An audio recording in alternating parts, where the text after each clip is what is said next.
Hello, everyone, and welcome to today's University Business Web Seminar, which is entitled Campus Digital Transformation, Digital Payments and Commerce for Virtual Learning Environments and Beyond, which is brought to you by the generous support of our sponsor, Transact Payments. Before we get started today, I would just like to quickly share just a few housekeeping items with all of you. For technical support, please use the chat panel, which you can find on the right side of your screen. Then please select on my name, which is Stephen Blackburn, and type your message if you're having any technical issues. If you don't have computer speakers, or maybe if you prefer listening privately, you can do so by please dialing the phone number and access code that I will be posting in the chat window in a few minutes. So look for that. We will also be welcoming any questions you have today for this web seminar. There will be a Q&A session, which will take place at the end of the presentation. To submit a question, please use the Q&A panel, which you can find at the bottom right side of your screen, and then send your questions to all panelists, which is the default option. If for whatever reason any of you can't find the Q&A panels, just look to the right of your screen once again and click on the expand triangle, which is directly in front of the panel name, to make sure you have access to it. Also, really quick, something important to note: if you would like to access the web seminar at a later time today, you'll be pleased to know that everyone who is registered, as well as those who are attending today, will receive an email with a link to the slide and an archive recording. And with that, it is my pleasure to introduce to all of you our speakers today. First, we have Egbar Ozenkowski, who is the Manager of Systems and Compliance and Student Financial Services at Southeast Missouri State University. And we also have Cynthia Chandler, who is the Director of Client Success at Transact Payments. Well, thank you both for being with us. I really appreciate it.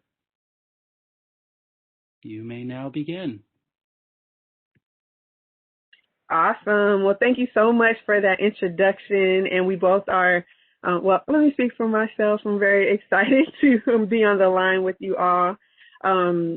What I'm going to do is we're going to just walk through. I want to make sure that you have a little information about Transact Payments, and then we're going to also be able to talk to Egbar, who has used our system in an incredible way, and he has a lot of wonderful insight. Today, we are here talking about digital payments, and let me just the title is Digital Payments and Commerce for Virtual Learning Environments and Beyond. So basically, how can we take advantage of digital payments when we are in a situation where our campuses are, some learning is happening online, some learning is happening in person. We have a lot of hybrid things going on, and so we want to be able to make the experience as straightforward as possible. So that's really what we're here to talk about on today. But let me tell you a little bit about Transact. Transact is a company that has over 35 years of roots in the higher education space. At one point in the time where I was working with the payment side of the house, we had other customers much, much longer, and we literally divested all of that so that we could focus in on higher education. And so that means that we are supporting 12 million students across 1,500 institutions. And when you think about the students, you can't forget those that are supporting them, right? So their parents and grandparents and aunts and uncles and folks that care about them. And that means that we are incredibly invested in the higher education space. It's our job to understand what's happening in higher education and be able to support that wherever we can. As a part of that, we have partnered with other companies that are focused in on higher education as well. So we have our strategic partners, which are often the ERPs that we work with, and we're getting student information from. And so they're the the tried and true, like Ellucian and PeopleSoft and all of those. We have the system that allow us to be software as a service. So you no longer have to buy servers and things of that nature. So for our case, that is Azure and AWS in some regards. We have our integration partners. So this means that when we have companies that specialize in certain things, maybe they specialize in student payment processing or in being able to collect funds from for your foundation. Maybe it's the copy center, PaperCut is one of those. These are the kind of partners that we want to use we integrate with so that we can make that processing easier. And then we have our other retail partners and food partners. And so all of this is making that payment ecosystem something that is fully featured, right? That isn't, that basically makes it as easy as possible for you to be able to focus in on what's important, which is your students and parents. I love this slide. At the core of it is a cell phone. And we know that anyone that is processing transactions or doing any kind of work in communication, there was a study that came out that over 75% of that processing is happening on your cell phone. And what the purpose of this slide is to just give you an idea of all of the services that we provide in some way throughout the campus.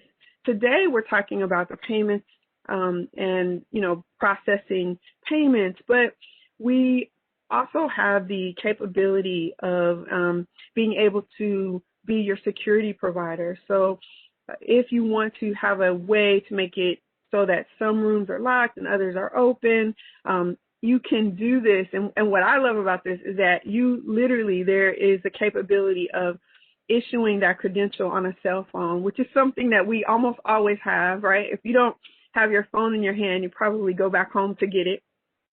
And this then means that you don't have to reissue, cards and that kind of thing. If you need to immediately make an adjustment on security, for example, you can go in and make that adjustment, and then it immediately happens. And that's just one of the examples. It's the one I like to use the most because I think our mobile credential is amazing. The security feature is amazing. There's attendance, and there's all kinds of ordering systems that are available on campus. So this is really just giving you a sense that we have not just focused in on accepting payments, but we are going very deep and wide to be able to support what happens on campus.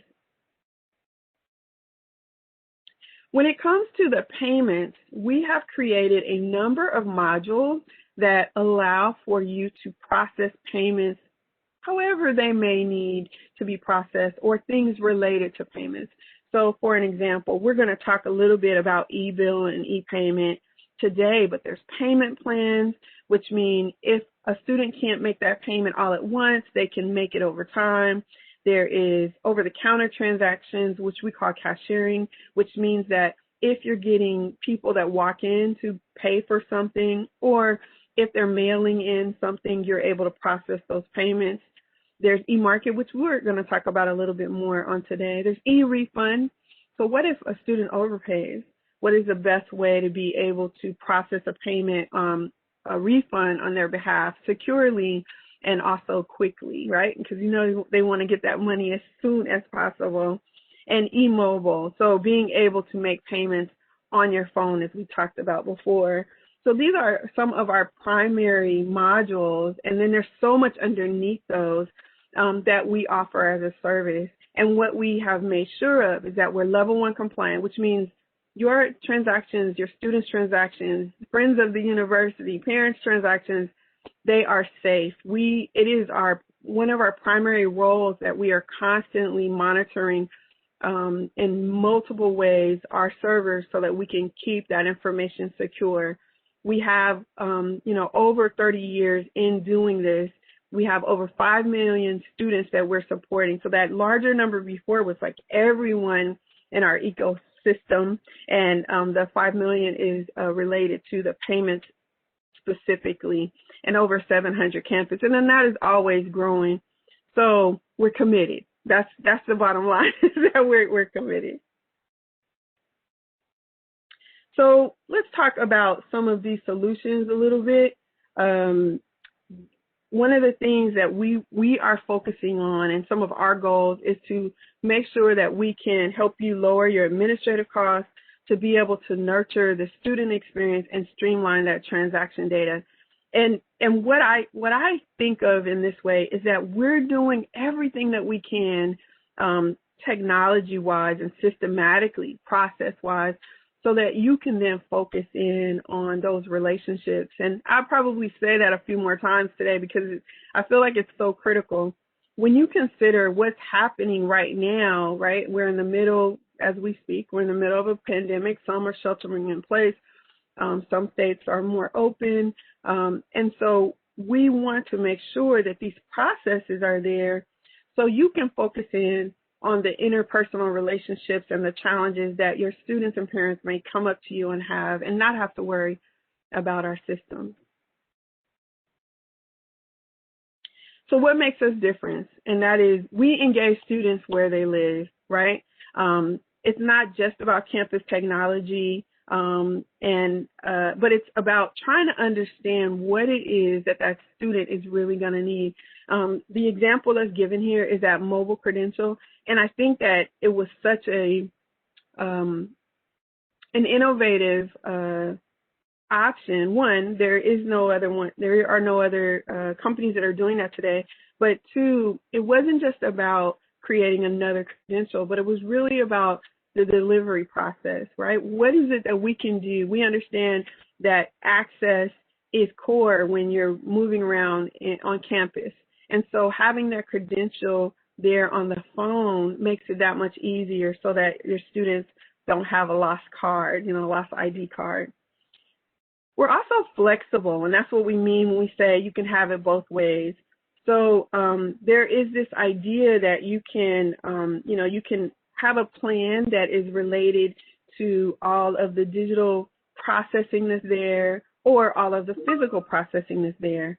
And what we said is you can do it either way. We understand more than ever that we are in a kind of a hybrid situation for a lot of schools where they need some processing for campus and some for online, and so you can have it both ways.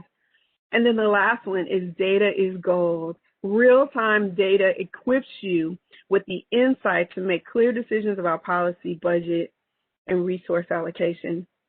And so we have, over the years, built strong interfaces with other ERPs and auxiliary systems so that you can be able to pull real-time information for your students and parents so they know exactly where they are with what they owe. And then as they make payments, they can also post those back in real time. And then because we're kind of that company that allows for that flexibility, there are some systems that you definitely want to take advantage of that, and others where you say, no, we need to get this in batch. And so that is basically, again, that flexibility that we offer. So the diversity in payment options. When you are using some of the payment options that we're going to talk about shortly, we know that you're going to pay with some sort of electronic payment option, and originally that was credit card, and then there was the addition of ACH, right, being able to pay with an e-check. And now we've done and added some few other things. We have a payment plan, so it allows you to pay over time. We have 529 plans. So if you haven't done this before, basically someone has created a 529, a saving plan, an education saving plan on behalf of your student, and you can now use that as a payment tender in the transaction. We already mentioned that ACH, the campus cards. So you have a card that you put money on, kind of like a debit card that is tender throughout campus, and that can be used as a payment option. There's international funds transfer. So this also is an option where I can do a wire within the payment system to be able to move money from my country of origin, into get credit for a campus payment. So all of these are things that are just there to make life that much easier, and is in keeping with what your students and parents are expecting to see throughout their regular lives. All right. So we are supporting virtual transactions, right? These solutions allow for student tuition and any place where there may be payments throughout the campus. And when I say on campus, I know that some of us are not physically there, but we still have things that may be happening through the library or through health services or a club payment of some kind, donations, parking pass. One of my customers had wind credits, right? Which was something there. Another one allows for you to send a cake. If you have a child on campus, you can send a birthday cake through their baking department. So all of these kinds of solutions allow for commerce to be had, and really the sky's the limit of what you might want to create and the way you might use that payment system for online. And then the tools that are there for the admin staff make it easier for your admin staff to get a sense of what's happening as they get questions or as they're doing research. So one of those tools is what we call a Customer Resource Center, which, if you can imagine, is a single page that gives you the highlights of a student's transactions and all of the things that they may be happening. So you can see it in one place. And that means now that your team can really be able to dig in very quickly and use this dashboard, if you will, to understand what is happening on that student's account, answer any questions. User emulation is another one where we allow the capability for you to see a screen that the student is looking at exactly. So no more, I think if you go to the upper left-hand corner, you'll be able to see this, that, or the other thing. You literally can sign onto Johnny's account and you can see exactly what Johnny sees. However, your team is protected so that it can never be an issue of, Sally administrator signed on and made adjustments to my account. The administrators can never see credit cards. They can never see refund accounts. They can never see any of that. So they're protected, but they're informed. And then just the dedicated knowledge and support that we offer. So there's so many ways that you can get assistance, whether it be our support team. There's a dedicated support team for these products, your customer, your client manager, or even your the support executives that are there. These are the ways that could really be able to help you so that you can be informed as you help your students and parents. So I'm going to get the opportunity to kind of interview Egbar. He has done some incredible things, and he is there at Southeast Missouri State University. They have been doing incredible things. And so before I ask Egbar about himself, hey, Egbar, how's it going? Hey. So I need to figure out the system of me ordering a cake and having you send it to me. Out of everything you said, that's what excited me the most. I'm like, cake. Listen, it's a very cool system that they worked out, and it's usually a surprise. I thought they've done that for a long time, and it rang true with me too, and so I always use that as one of my examples. Yeah. You're going to encourage me to get one on the way home, but I digress. Absolutely. So, Egbar, can you tell us a little bit about Southeast Missouri? Yeah. So, our university was founded in 1873, so we've been a little longer around than I've been alive. A little bit, just a little. So we are in Southeast Missouri. In Cape Girardeau, we have a primary campus here We across town have a river campus that's right on the Mississippi River, beautiful bridge that goes across to Illinois, and that campus is dedicated to the arts. We have a couple regional campuses. Overall, we've got, I'll say 10,000 plus students. It ebbs and flows. Enrollments have been wild and crazy. Anybody who's on the enrollment management side can definitely probably agree with that one. A couple other quick facts, though, about us. So as an office, we are an integrated student financial services model. So we have financial aid, we have student accounts, and we have cashiering all rolled up into one. So I am the manager of systems and compliance over all of those functions. At a lot of institutions, I realize they're separate, and the financial aid side doesn't ever understand the student accounts or the bursar side of it, and you've got that struggle.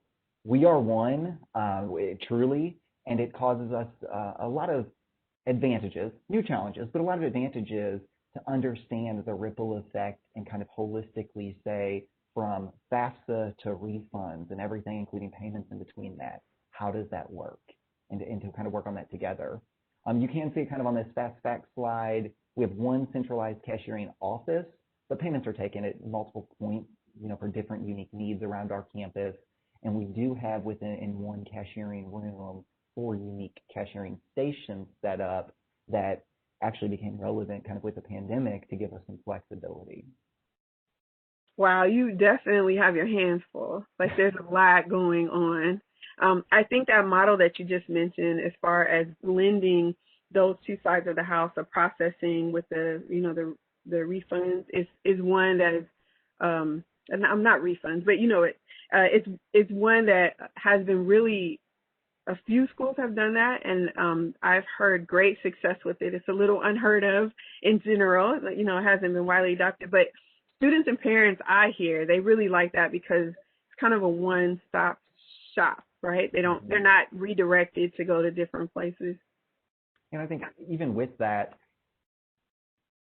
whether there's a pandemic or not, students want it to be easy. And I know we're going to talk a little bit about how we want it easy, how we make it easy.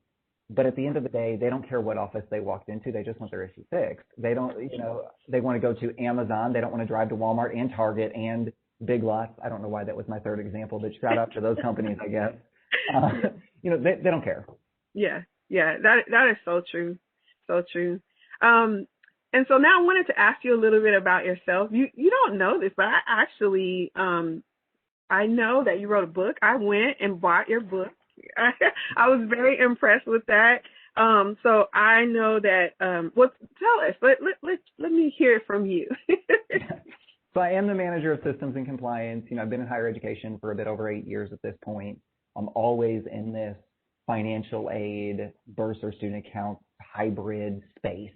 By day, though, my role in my team's job is to be the funky text.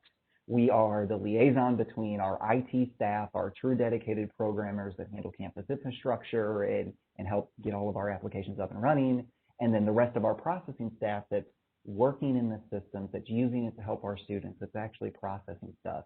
And my team kind of gets the best of both worlds. We dabble on both sides of that fence, and ideally we are technical enough to get the job done, but functional enough not to lose the purpose. And I like to try to make sure that we live somewhere in that sweet spot. So I am a co-author of this book. It was a cool project to actually work on. There's 4 volumes now. I'm only in the first one, but who knows wait for my next book to come out. Well, I bought it. So, the next one's not even in the works, though, so it's not like I'm trying to sell anything.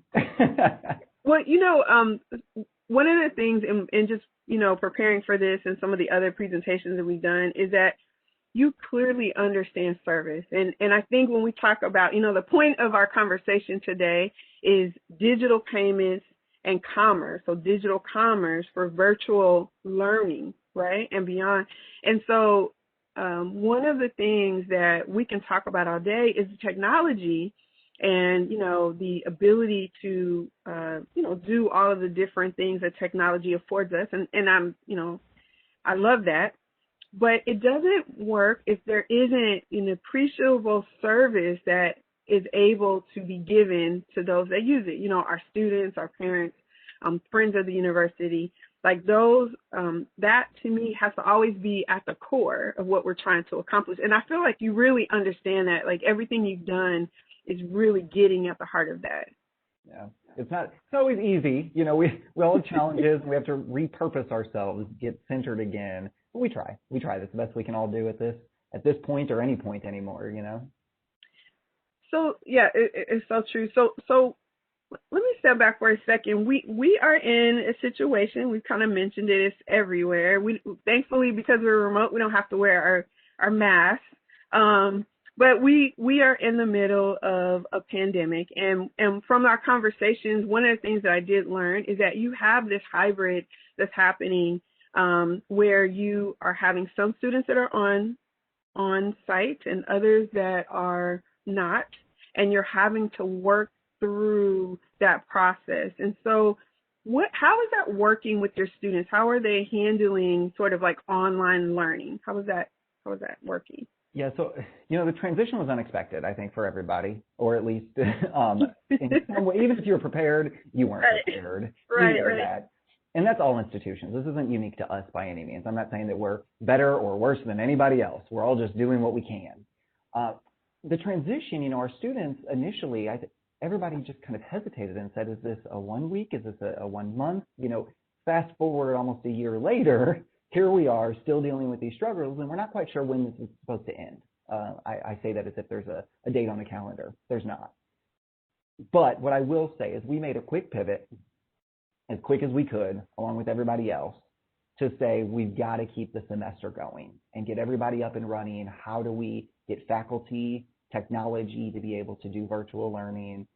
But then on the staff side, I think that's where a lot of the challenges come in. You know, everybody in our office suite has dual monitors. And I don't know if you had dual monitors and then tried to step back and say, I'm going to work on my laptop, and it's miserable, right? So everybody starts thinking like, okay, I'm going to be able to remote in, and we've got this VPN connection, cool, but I need a second monitor. And some of our staff wanted to quickly like just say, well, I'll take one of these home. And I'm like, no, that doesn't work. Once you disconnect it, like your computer no longer has two, so you can't remote into two. Right. Oh, you know, so we hit these walls where then it's like, okay, now I need suddenly 17 more monitors, let's say. Where can I strip them from? Little things like that became a challenge. I think our students adapted fairly well. We also were in the midst of kind of looking at launching a new learning management system on our campus. You know, we had a lot of technology and infrastructure things that were starting to happen by luck of just circumstance. You know, we were already doing this. We're looking at a new learning management system that we actually went fully live with this semester and piloted last fall. We were switching over to a VoIP phone system, which gave us some flexibilities. We were switching our payment and commerce system just before the pandemic, which ended up proving, and we in some ways lucked out by having all these new technologies. And I think it helped me as well as our entire institution, because everybody was away, understand the feeling of the regional campuses, understand the feelings of our international population, you know, when they can't get here or be here, and some of those different hurdles. And I think the pandemic caused all of us to pause and kind of reflect what's important to us in general, but realizing those subpopulations, and then from a staff management standpoint, saying, how do I take that back to my team and make sure they're pausing and realizing this? That type of stuff has been critical outside of any technology that we have implemented or started using or enhanced. Yeah, I think that's so strong. I think there were those at the beginning of the pandemic that said, let's just wait, it'll be over soon. And then there were those that sort of took off running and tried to do all these various and sundry things, only to realize that they really hadn't determined what really needed to be done. And so the thing that that we wanted to talk to you a little bit more about is the goals, because you all really seem to think about this, and it's kind of amazing timing, right? You started a lot of these projects just before before the beginning of the year in 2020, but you had goals that I thought were really effective on making sure that what came out of those had true meaning and met your the desires for what you needed for your students and parents and all of that. Let's see if I can move the next slide. Yeah, okay. So let's talk about this a little bit. These were the sort of the, there's always, I'm sure that if I looked at your real goal list, right, there would be like 100 things on there that you're trying to accomplish. But when we talk about this, the reduced payment friction and expanded options, tell us a little bit more about what you meant by that as a goal. Yeah, so I think I'm going to agree with you completely and say timing was a blessing in disguise. And had the pandemic happened a year earlier, we would have been in a very different situation. Just 1 year would have made all the difference for us. So my advice in general to everybody watching, listening is, not knowing what's on the horizon, what can you be doing now to prepare for it? And I think we have to take that mindset. Higher education is slow to move. We are not quick to churn. Let me tell you, anybody who's gone through an RFP process alone will tell you that. So we kind of went into this whole process of, we're going to enhance our payment experience. We're going to potentially switch software platforms. We really cared about it being student focused. And these were 4 of our big goals that we had. So on that first one that you asked about, reducing payment friction. McDonald's did a great job when they made the credit card popular by being able to get you to spend more money. And there's so much data out there behind them. It's fascinating to read.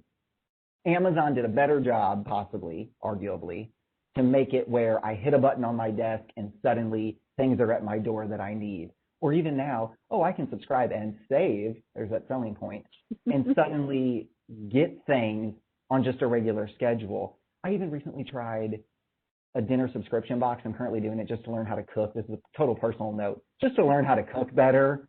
And I can't imagine myself having done that 2 years ago. Like, that's just not who I am. I expect that seamless, frictionless experience. And our students are no different. So we wanted to make sure that everything was easy for them to get through, intuitive, natural.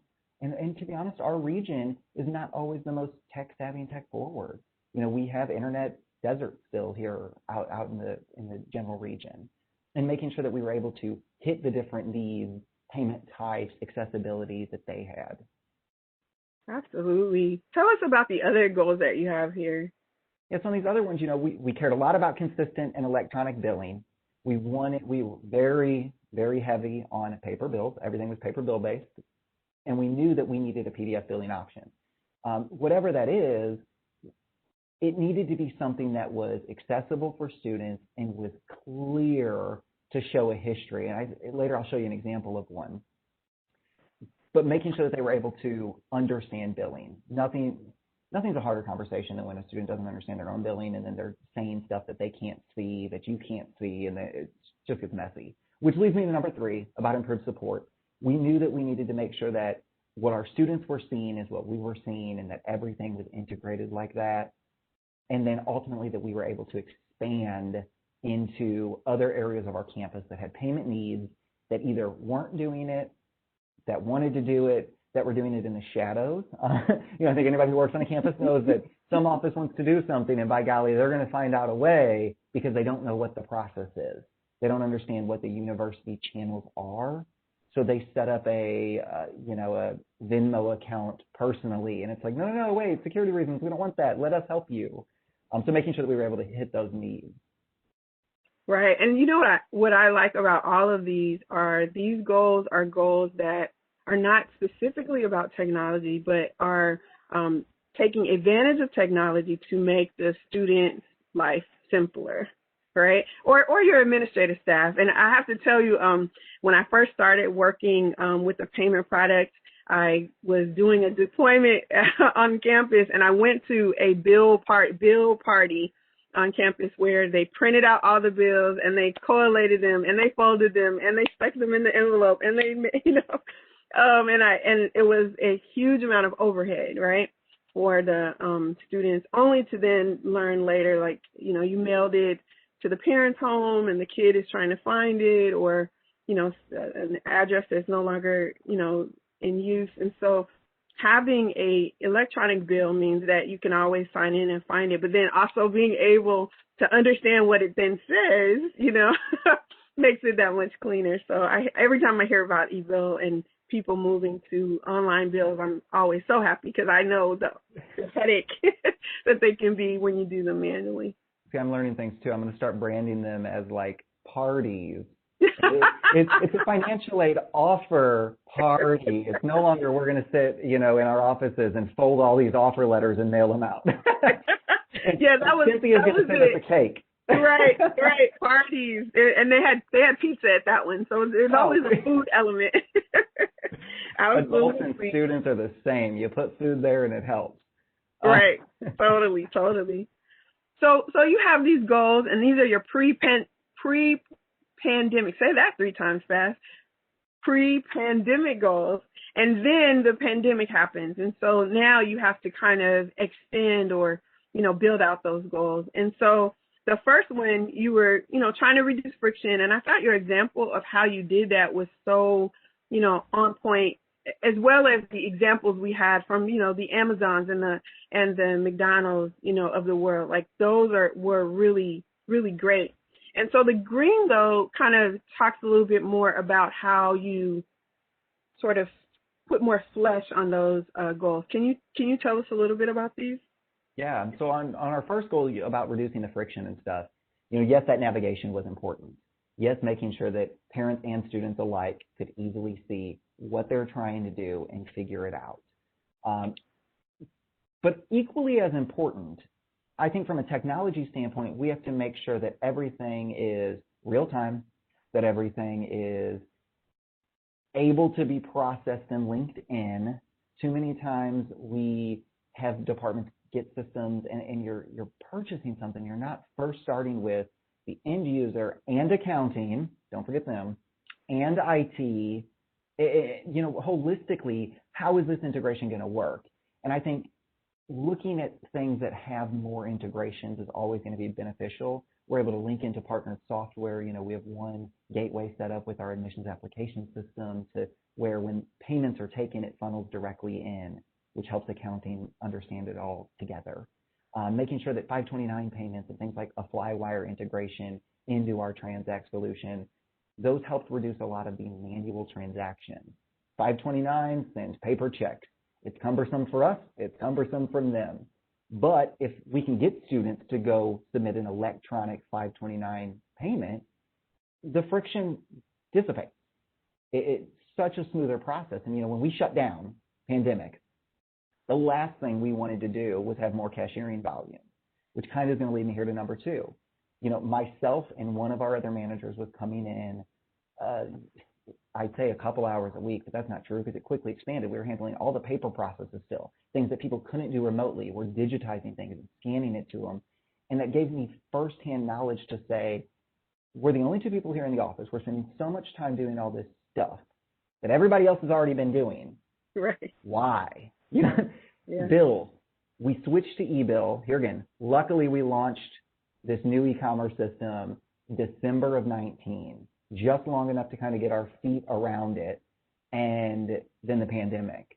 But our paper bills, like we literally put a dotted line across it with a little scissor icon to say, cut here, mail in this bottom slip, mark if you want the payment plan. It's already got the address on it. We did everything to make it easy. And all we did was made it easy for them to do a method of payment that they still didn't like, that students may not even have checks for anymore, and that we truly didn't like getting it. Like I'd much rather have people go online. So one of the biggest perks and things that I've seen the uptick on is the amount of times that people go view their bills and then pay in that moment, or at least set up auto pay in that moment. It's significantly cut down. And I think while we did have a lot of online payments before, credit card service fees help drive people to ACHs, of course, if you don't have a fee for that or anything else that you're charging a fee for. We have online payments. I've seen about a 6 to 7% uptick in our amount of payments since this switch. And I think auto pay probably helps with that. That's amazing. I think that's such a great way to think about it too, because I'm a woman of a certain age, but a lot of young people, they literally don't use checks, or they don't know where to find their routing and account number in lieu of a physical check. They're moving a lot, and we know with the pandemic that many sheltered in places that they don't actually live. So, getting that physical bill may not have been mailed to where they normally get their mail, So getting it online, being able to say, oh, I owe $200, let me pay $200, and it's all in the same place, really reduces the friction, which was your goal or the other goal, but, to be able to make it easier for someone to pay. And then it's a win-win, because even though I'm paying you, I feel good that I figured it out. I know what's on my bill. I pay my bill, and you can't call me and say, hey, you didn't pay. You know what I mean? I see it immediately in my student account in the ERP system. So these are all, it's such a synergy that happens and makes, life easy for everyone, And I need to talk about the admin, right, that don't have to, process that check. So. Yeah, I can easily jump into these things and just go on and on, because I see the benefits. I know how it's helped us, and there's endless examples. I mean, the number of times that we have to help teach brand new students how to write a check, if they do have checks, it's crazy to me. Yes. Real quick though, on number 3 and 4, I'll just touch on those to make sure that we're cognizant of time for Q&A. I think improved troubleshooting. You mentioned earlier about emulation of users and making sure that all of our staff can see what the student's seen and not have to guess and remember. Banner, I should have done a poll in here and asked how many people are Banner schools versus other ERPs, because I know Banner, and if everybody on this calls Banner, I should be getting very specific tactical advice. Like that's what we need sometimes. But so I'll stay fairly general, not knowing. But I think, Banner doesn't do a good job of letting us see how self-service and those elements are rendering for the student on a frontline role, and being able to log it and troubleshoot errors and things like that matter a lot from a tech support side. I mean, our institution was committed to say, even though we closed, we were reopening in the fall. That was our thing. We were reopening last fall. We've been here all through the fall, all through the spring. I'm not going to say that the pandemic hasn't impacted us, because it has, but we have been in person. We've done hybrid things to allow people more flexibility with their learning modalities, but overall, we're here. But even with that kind of hits on number 4. We came back, we were in person, but I mentioned earlier that all of our cashier stations were in one room together. It's got a wall of windows, and we affectionately call it kind of the fishbowl. That's what it looks like when you walk by in the hallway. But we realized, okay, so we've put all of these on a secure private network, locked in one room. Great. From a compliance standpoint, we've done everything we can. But what if an outbreak happens in that space? What if we need to lock up that space and say nobody can go in there for X amount of time? So we quickly disassembled one of our stations, moved it into, luckily, a vacant private office that we had, and we're able, now that we've switched over and we have, P2P encryption and additional security enhancements built within the way the system is structured, some of those extra things that we have in place, like a separate private network, while they're nice and we're not going to take it down, it's not necessarily required to still be compliant, to still be secure. So it gave us some flexibility. And even as we look on how do we take e-markets or credit card devices to other departments on campus, that, our speech and hearing clinic that's seeing patients come in, that they want to be able to take that payment and check them out right now. Those types of things matter. And here again, complete circumstance that all of the timing, that our VoIP system launched, that we were already into this payment switch, everything right at the pandemic. Yeah. I mean, you really, I think you can't diminish the fact that you had set these goals and set these priorities, and you really were focused in on how can we make this better for our population, which are the students and, those that are supporting the students. And then when you saw, the pandemic, you took action and, made adjustments to those goals to be able to make that work. And now we want to talk a little bit about the products, the actual services that you use to make that happen. But I think that the process that you outlined of identifying what you needed and then working to find the solutions for that really makes a lot of sense, so that even though we're in the middle, a lot of chaos, you don't feel the chaos. You're very directed. Well, maybe you do, but I don't know. You still feel the chaos. Don't get confused. Don't get anybody. if you don't know anything on the financial aid side of it, there's been plenty of chaos. Yes, I can imagine. But you have a process, and so Yeah. I'm very happy to hear how you really identify what you wanted to accomplish. So one of the modules that you decided to use, and you've been using for some time, was what we call e-payment, and then internally we call it Student Account Online. And so this one is a screenshot of what you're using for validated student payments. So your students start in your ERP, and at some point, or maybe a few points, they can click to be able to see what they owe. Tell us a little bit about how this is working on campus.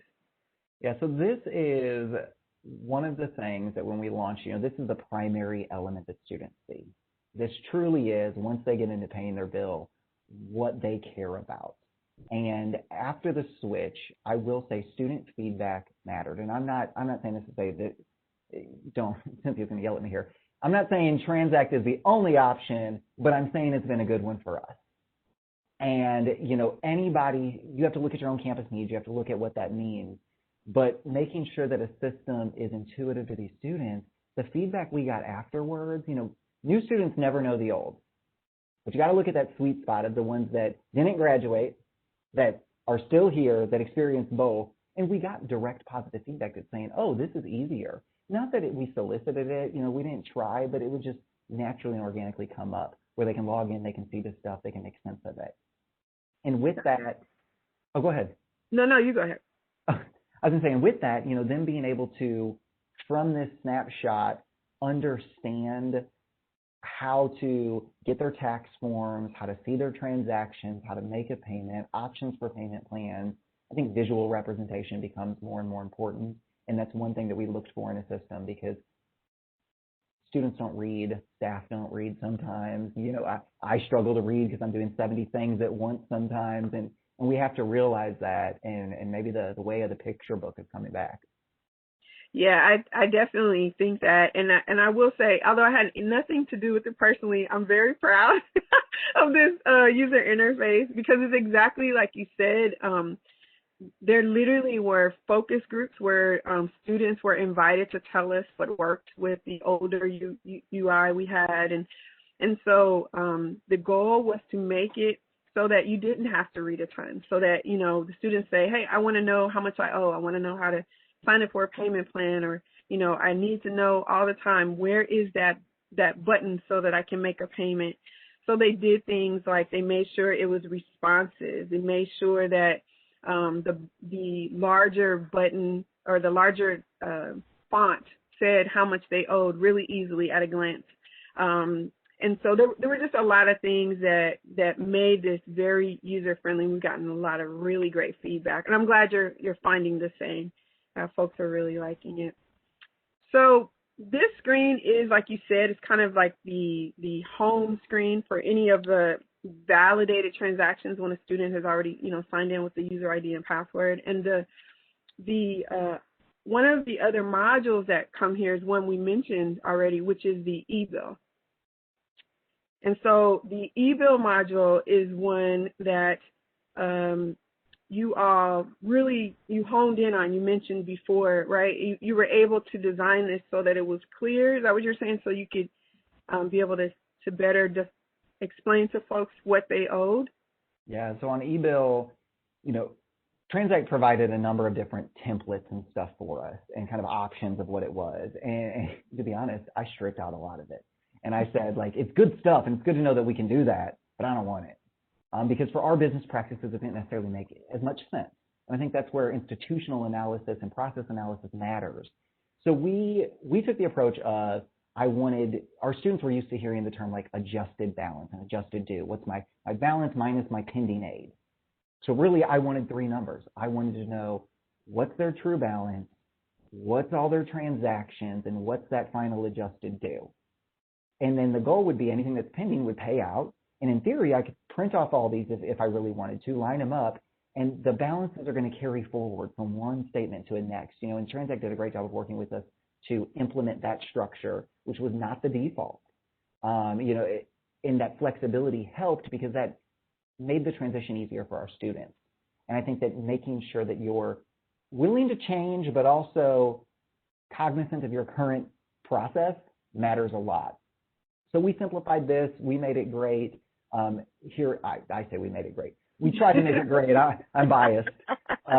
Let's be real. But overall, here again, students have made more sense of it than banner-based bills. Like anybody who's tried to run banner-based billing, or payment plans. Right, right. One of the things that has been designed here is because of our integration or partnership with Banner is that we have access to the standard bills that come out of Banner, and we can make modifications, with those templates like what you described, so that it can be tailored to each campus as they need be. So I think that your description of stripping out so many of those details, but making sure that the numbers match up so that the students and parents can know, hey, this is what I owed last month, this is what I owe this month, and all the debits and credits, make it make sense. And then one of the things that I'm always asked about is just, and how long do those bills last?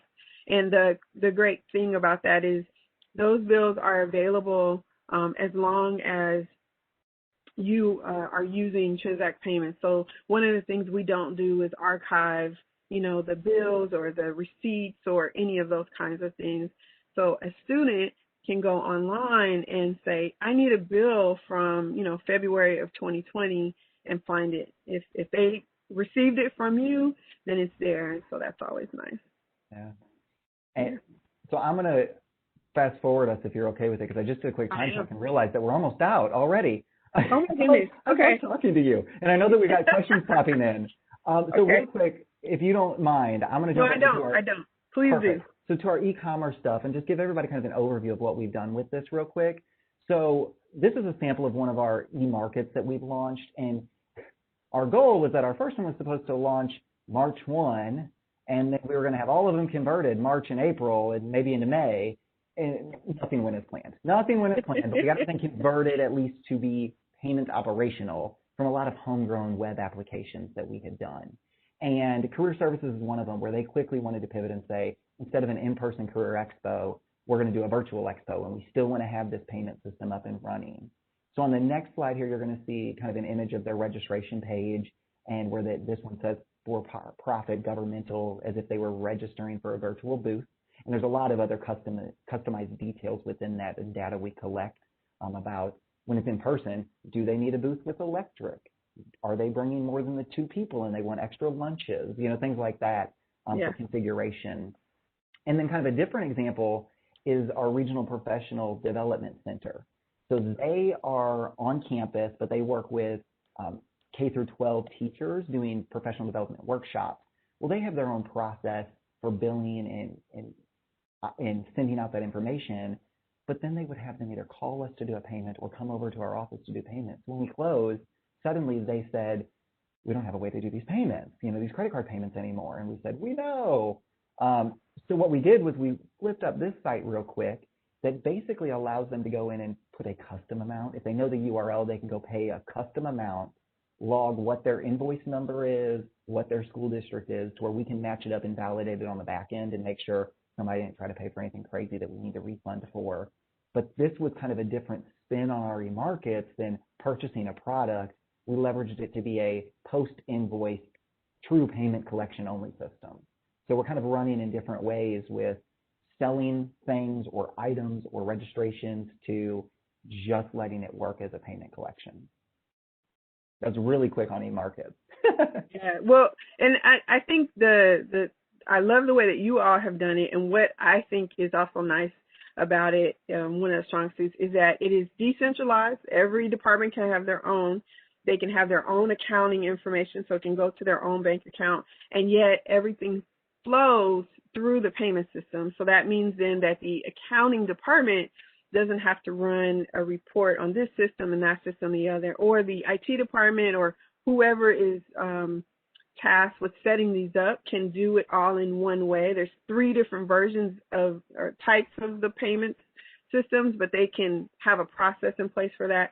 And then everything can flow into the ERP or the financial system or auxiliary systems together. So you're not missing any money. You're not waiting for someone to give information. And I only say that because when we first started this, we had a school and they had set up an account with a payment provider out of the country and could never get the cash. So wild things do happen. So eMarket, I think, gives you the best of all worlds. And that is one of the benefits of having that. I just looked at the clock and I think that we have 5 minutes left. Yeah. So we raced through and we got our part done. So that's good. Were there any questions? I don't know if I saw any.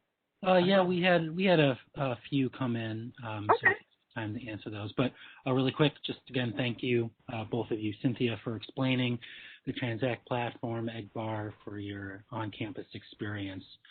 So like you said, we now have some time for a Q&A where both Egbar and Cynthia can answer any of the questions you may have. So for those of you who have not yet submitted a question, please do so now by submitting it in the Q&A panel, which should be located below the chat panel at the bottom of your screen. And if any of us don't get to your questions today, that's fine. The team at Transact and Egbar will answer your questions privately. So we do have a question that came in on 529 plans specifically. So this one is for you, Cynthia. So with 529 plans, is Transact working with all vendors to make this a viable option? The audience member there is saying that some vendors have said they don't support third-party transfers. So is there going to be a convenience type fee for using 529 as a payment option? Oh, that's a great question. So we work with a company called Ascensus, and Ascensus their business is getting all of the providers to be able to interact with third-party processing. It is absolutely true. Not everyone is, not all providers are doing it.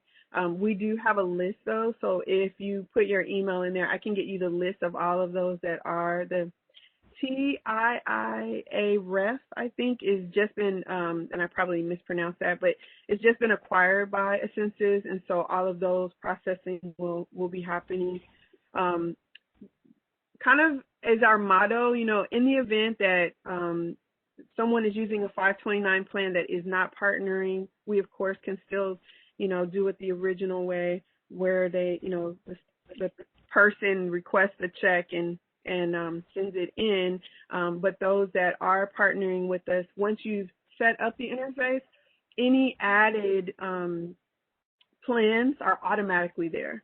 And so what that means is that as we grow, you take advantage of that without any further deployment or any additional cost. And I do want to say there is a $10 cost for the process, so it's a flat fee.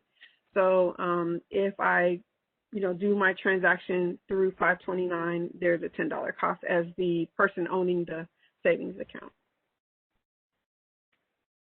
Perfect, thank you. And we do have time for one last question. This one is for Egbar. So they're asking, to make things easier for students, what other services have you found helpful for your students? Yeah, so I think, yes, looking at your payment experience and stuff is one way, but also looking at, staff resources and how we integrate, so on the faculty side, I teach adjunct as well, things like Nearpod matter a lot. Those are helpful. I think we're an Office 365 school, right? Some are Google, some are Office, some are other things.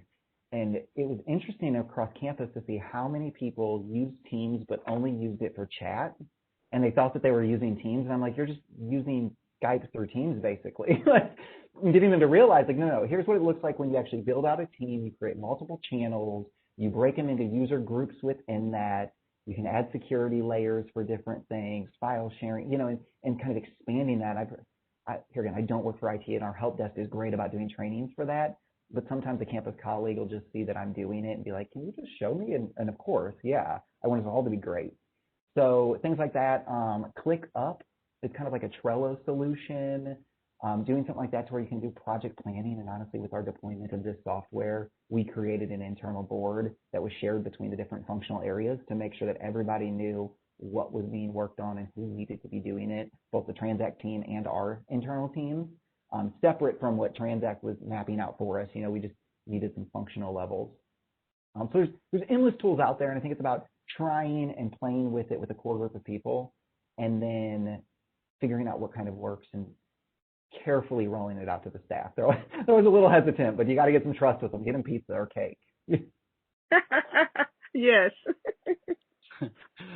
Perfect. Thank you very much. And we did have a few more questions that just came in, but just so we know, so we are at the top of the hour, but just so you know that the Transact team will follow up with all the questions that you sent in privately following this event.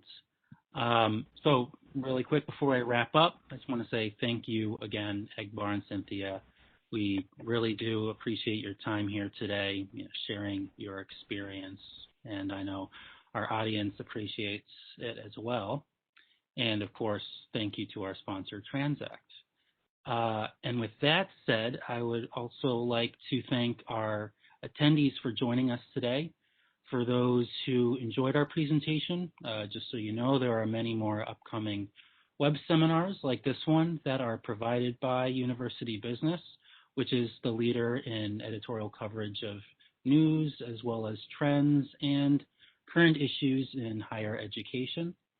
Our wide range of readers subscribe for free to UB and stay up to date with us through our print magazine, the digital edition of the magazine, our newsletters, including UB Daily, which is our daily newsletter, and UB Tech, which features the most relevant EdTech stories in higher ed, as well as web seminars like this one. And also for those of you who would like to watch this web seminar again, or maybe some of you who believe that the solutions provided today would be helpful to your colleagues, you will be pleased to know that there will be an archive recording of this web seminar that will be available at the URL, which you can see on your screen here. And you can also expect to receive an email from our team here at UB at some point later tomorrow, which will include a link to all of the slides. And so with that, on behalf of University Business, this is Stephen Blackburn. Thank you, everyone, and have a great spring semester. Take care, be well, and stay safe, everyone.